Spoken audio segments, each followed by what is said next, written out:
Kevin was going to ask the old man where he took Fatty, but then he decided he didn't much care one way or the other. Kevin wanted to go to sleep, but the TV was keeping him awake, and he couldn't find the remote to turn it off, so he threw a beer bottle through the screen instead, since it was a whole lot easier than getting up. Then Kevin drank from a bottle full of cigarette butts and stuff he picked off the carpet. Then Kevin realized that the bottle he threw at the TV was the full one, and he had to get up anyway, which was pretty ironic. But Kevin didn't know that because he didn't know what the word ironic meant, and probably never would.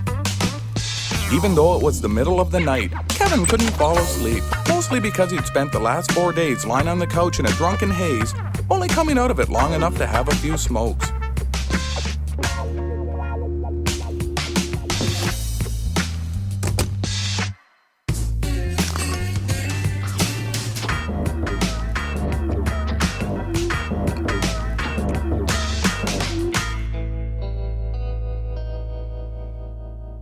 Ah, Jesus, my fucking head! Hey, Percy, give me the smoke! Ain't no pussy in here, love. Who the hell are you? My name's Lucy. How the hell did I get here? They brought you in last night. You were passed out drunk through the whole thing. They didn't strip search me, did they? No. Oh, good. I hate to think I slept through some good action, you know? So, what did I do? You don't even know why they arrested you? I've been on a 4-day bender with my kid. I don't know what the fuck I done or who I done it with, but I could have sworn I made it home before I passed out. Ah, well, live and learn. Hey, you got any smokes? No. Then I'm going back to sleep so's I don't miss it as much. Wake me up when I get paroled. All prisoners out for head count. Tomlinson, Morgan, Lupe, Goldberg, Spencer. Shut up, fuck. I'm trying to sleep. Get your sorry ass out here, convict. Ah, blow me.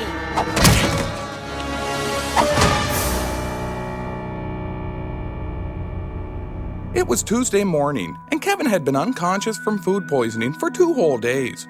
Strangely, he felt better than he had in weeks, mostly because it was the first time in almost 7 years that Kevin had gone 2 whole days without drinking or smoking, and his body was enjoying the break. But part of Kevin was sad, because looking at his dad lying face down in a drunken stupor, clutching an empty liquor bottle, made Kevin realize that he must have missed some good times while he was unconscious.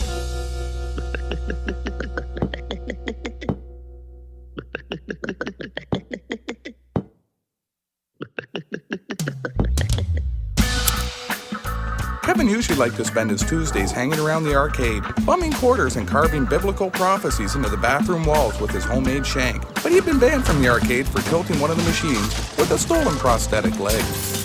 Kevin was going to ask his imaginary friend Alan what to do, but Alan was busy having a three-way with the protagonist from Franz Kafka's The Trial and a stereotypical comic strip girl, drawn by a lonely and socially awkward loser who idealized huge breasts and an abnormally thin waist.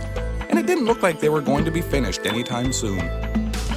Kevin didn't much feel like doing his usual things anyway, so he figured he would break with tradition and go to school, if for no other reason than just to remind himself why he dropped out in the first place. Then Kevin figured he'd help himself to his old man's wallet and glue the unemployed bastard's head to the table.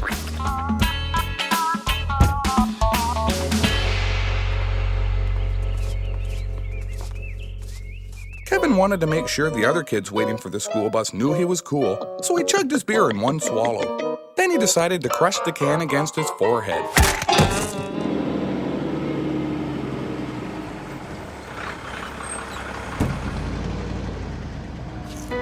By the time Kevin got up, the bus was already driving away. So Kevin figured he'd just steal a car and drive to school.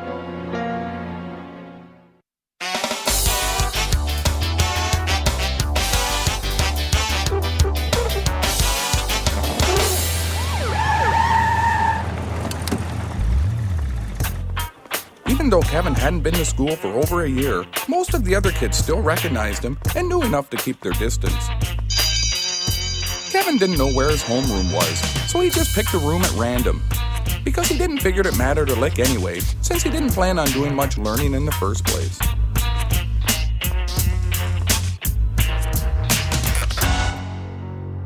Long time no see, moron. These are grade 10 students. You probably don't recognize any of them because they used to be 2 years behind you in school. You're still in grade 9, next door down on the right.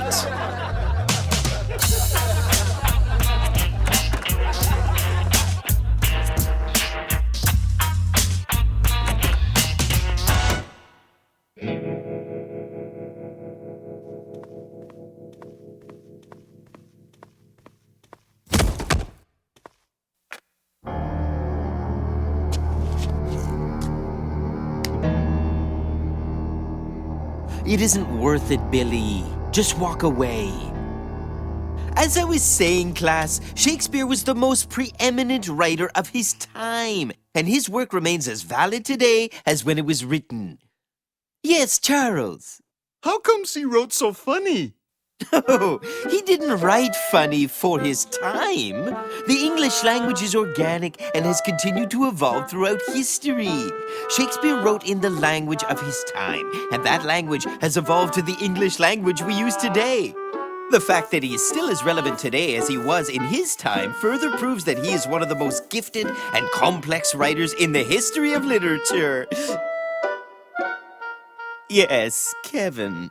Kevin was confused, so he asked the teacher whose bright idea it was to try and get 12 and 13-year-old kids interested in literature by making them start by reading history's most complex writer.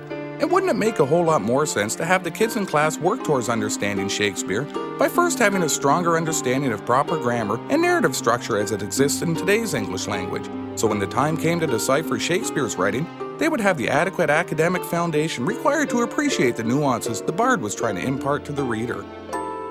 Well, I mean, it's... You have a valid point, but... The school board makes us teach Shakespeare. I'm just following orders. Kevin told the teacher if that was the case, then the next time he saw the president of the school board, he could tell him to take a long, hard suck on Kevin E. Spencer's rod for him. Then he told the teacher that the Nuremberg defense for teaching Shakespeare made him nothing more than a spineless pawn, unable to think for himself, and that he and all the other teachers like him were a plague on the public education system. Then Kevin told him he stunk like an armpit full of hillbilly ass juice and said he was fucking off for a smoke. Kevin kinda liked the feeling of standing up to the teacher. And since he didn't plan on finishing high school anyway, he figured he'd spend the rest of the day going from classroom to classroom, questioning authority until they threw him out for good. But first things first, Kevin figured he'd go to the cafeteria and steal some food, since the only thing he'd eaten for the past 3 days was 14 food-poisoned eggs.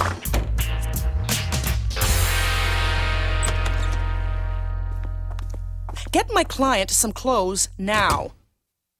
Who the fuck are yous? I'm Miss Atkins, your court-appointed attorney. This is Mr. Higgins, the Crown Prosecutor. Any of you assholes smoke? We don't allow smoking while in solitary confinement. Speaking of which, what exactly did my client do to warrant such barbaric treatment? She gave a little bit too much sass mouth to one of the guards. My client is in solitary confinement because she spoke out of turn to a guard? No, she's in solitary because when the guard told her to stop giving him sass mouth, she hit him in the head with a toilet seat from her cell. I ain't a morning person, so sue me. Listen, I want to meet with my client in private in a proper holding cell in 15 minutes. And she better be properly clothed and fed, or I'll have you, the warden, and the city in court quicker than you can say David Milgaard. Yeah, and what about that cavity search? You conducted a cavity search? We did nothing of the sort. That's the fucking problem. I asked at least 6 times and them sons of bitches won't go near me. I got rights too, you know. For the last time, neither I nor anyone on my staff has any legal obligation to conduct a cavity search. Ain't them ignoring my basic needs some sort of violation of my constitutional rights? I don't think your desire to have strange men insert their gloved hands into your various orifices constitutes a basic need as defined by the Charter of Human Rights and Freedoms. You's a woman too. Don't you never get that certain kind of itch? We'll discuss that later. I'm just going to go wash up. Bring me some fucking smokes when yous come back. Oh, and hey, what the fuck did I do anyway? You haven't even been told what you've been charged with? Maybe I probably just weren't listening. The charges are break and enter, destruction of public property, public indecency, and grand theft auto. What did I do that was so indecent? According to the police report, you broke into a government welfare office, destroyed some furniture, set the files on fire, broke 3 computers, and defecated on the branch manager's desk. What the hell's that mean? That son of a bitch! The closer Kevin got to the food, the hungrier he became, even though it was mostly just slop and cheap meals made from the stuff left over after they made hot dogs.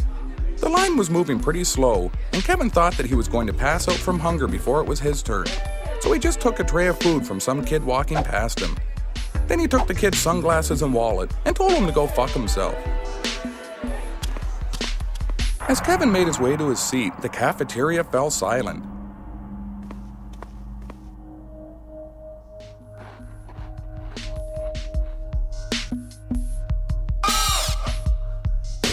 Go to hell, spaz!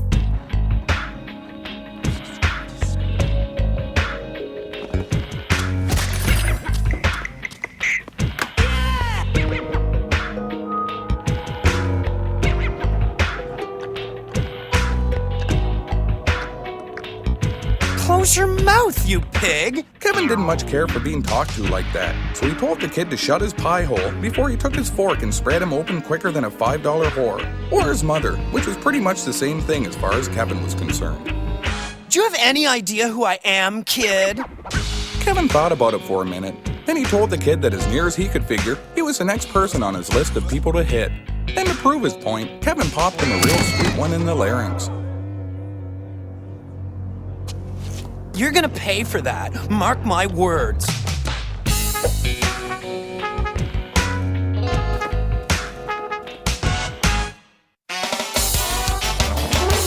One more time, just to make sure I've got it all straight.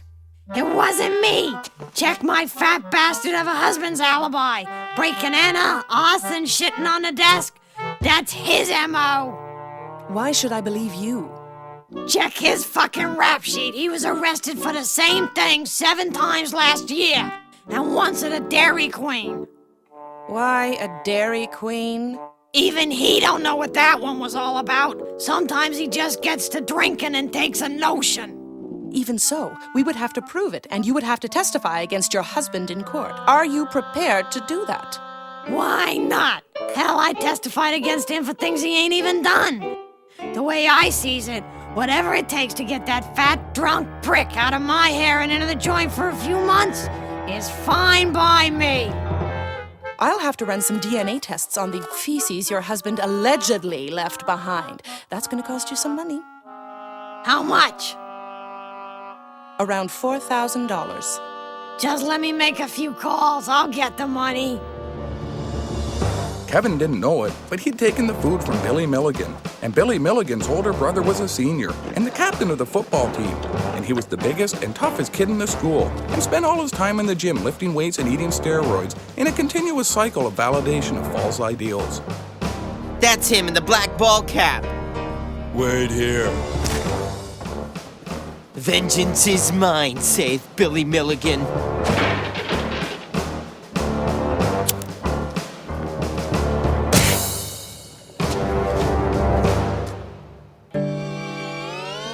This is a non-smoking building, you little pussy. Kevin told Billy's brother that as far as he was concerned, there was no such thing as a non-smoking building. And just to prove his point, he decided to light another cigarette. First, I'm gonna kick your ass for disobeying me. Then I'm gonna kick your ass for stealing my brother's food. Kevin didn't much care for the idea of getting his ass kicked for any reason, but he didn't figure he was big enough to do too much about it. And since his smoker's lungs pretty much ruled out running away, he decided to try and talk his way out of the beating by coherently expressing to the bully that no matter how big he was, he would eventually lose the fight to Kevin because he wasn't a violent sociopath and he didn't have the stomach to kill a man. What the fuck are you talking about, Shakespeare? Kevin was getting bored talking to the idiot jock, and he was really itching for a smoke. So he figured he'd simplify things a little bit and told Billy's brother to fuck off or he'd destroy him in a violent frenzy of shame, embarrassment, and sweet, sweet rage.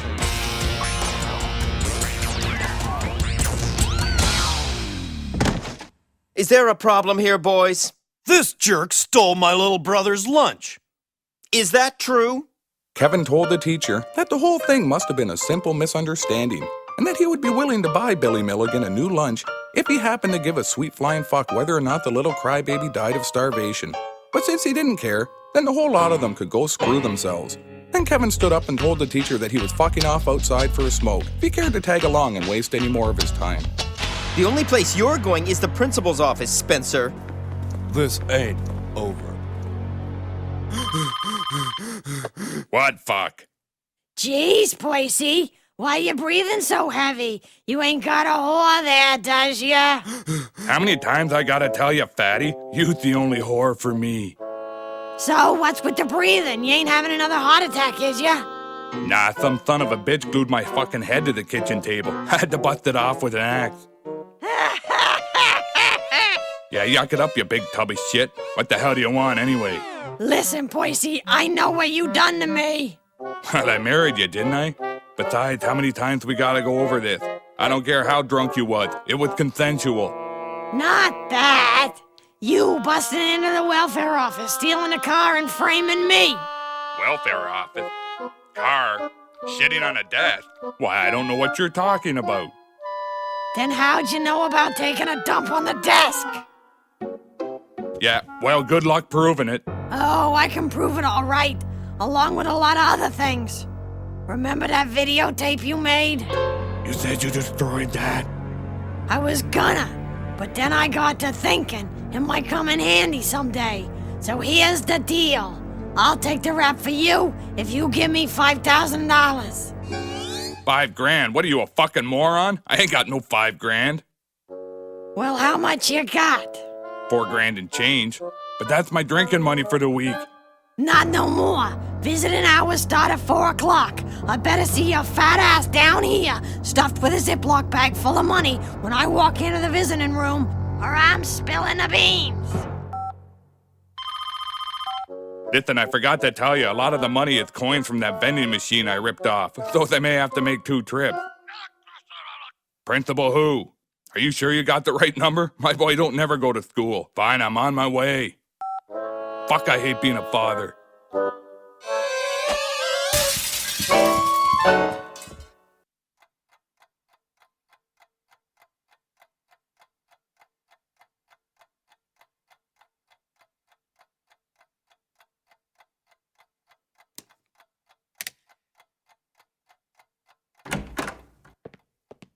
Who the fuck are all you people? Sit down and be quiet, Mr. Spencer.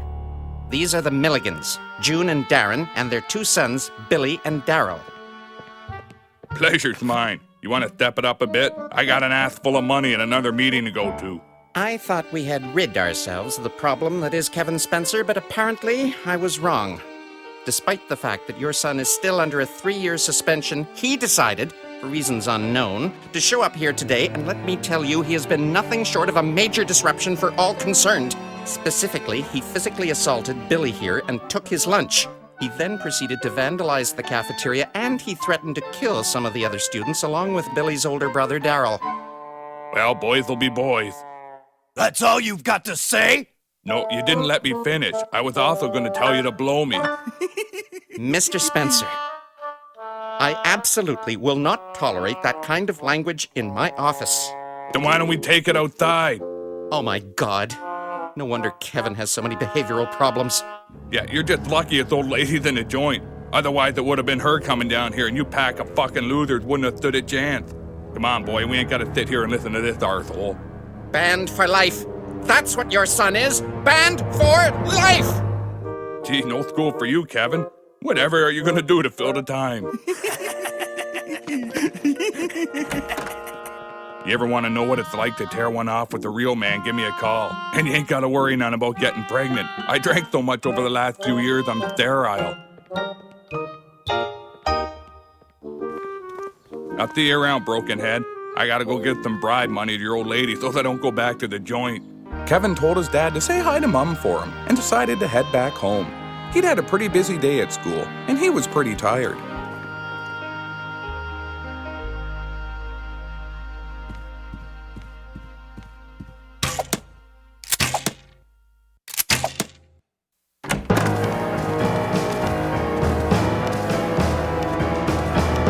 What the Christ is going on? Hey, Boise, did you miss me? This ain't what it looked like. It looks like you're contributing to the delinquency of a minor, violating several conditions of your parole, and engaged in the solicitation of prostitution. Okay, so it is what it looks like. Big fucking deal. Not half as big as you breaking into the welfare office.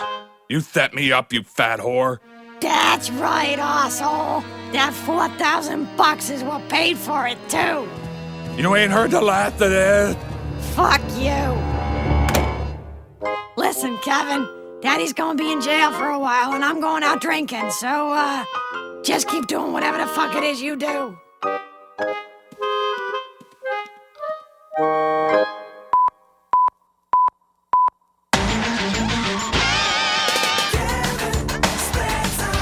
Something's wrong with that kid.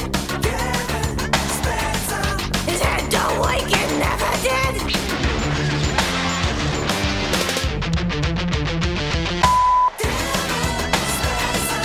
You better not cross his path. He's a tea-smoking alcoholic sociopath! Vengeance is mine, saith Billy Milligan.